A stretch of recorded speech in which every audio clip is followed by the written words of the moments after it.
Dahil sa kanyang matitinding knockout victories na parang hinampas ng maso ang tinatamaan, pinaghihinalaan tuloy na siya'y may agimat o anting-anting. At ang iba ay nakapagsabing kapatid at kamukha daw ito ng 8th Division World Champion na si Manny Pacquiao. Siya si Ray Megrino, isang mandirigma mula sa angkan ng matatapang sa Mindanao. Kilala siya sa kanyang mala shotgun na lakas ng suntok.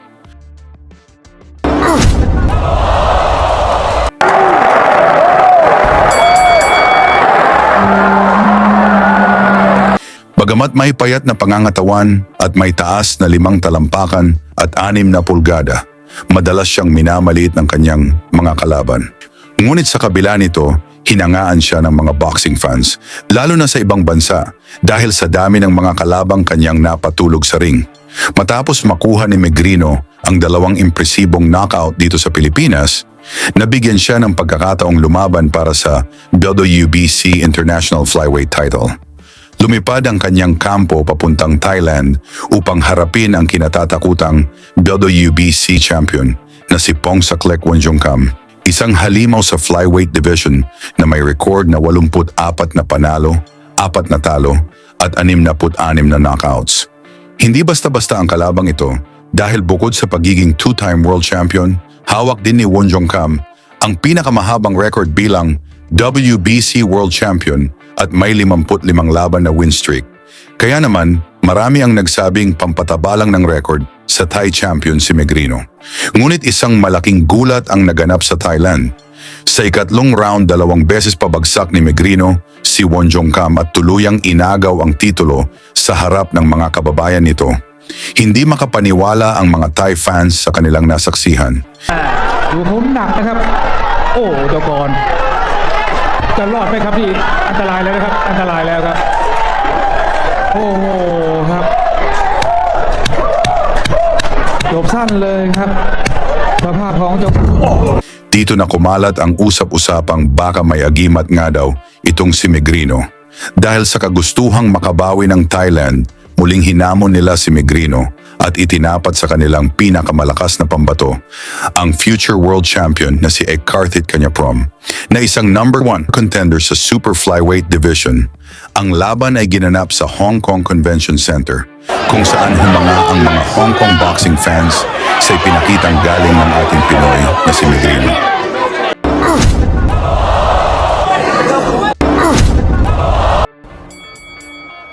Sa unang round pa lang, mainit na agad ang sagupaan. Parehong gustong tapusin agad ng maaga ang laban.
Mula sa isang solidong kanang suntok, napabagsak ni Megrino si Kanyaprom, ngunit nagpakita rin ng tibay ang Thai boxer.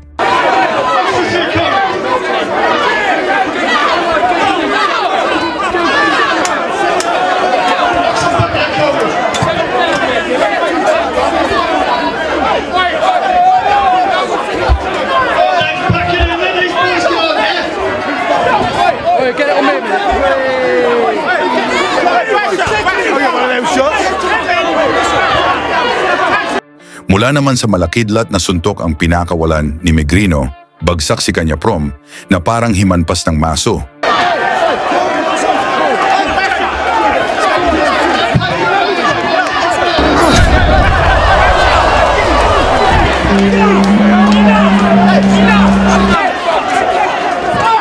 Diretso itong tulog at dito na natapos kaagad ang laban kung saan sinugod pa sa ospital ang kalaban upang mabuhay. Dahil dito, mas lalong pinag-uusapan na ang lakas ni Megrino ay nagmula sa anting-anting. Sa tingin mo, may agimat nga ba siya? O sadyang likas lang ang kanyang pambihirang lakas? Pag-usapan na lang natin yan sa baba at banggitin nyo na rin ang inyong lugar para alam natin saan na umabot ang ating video.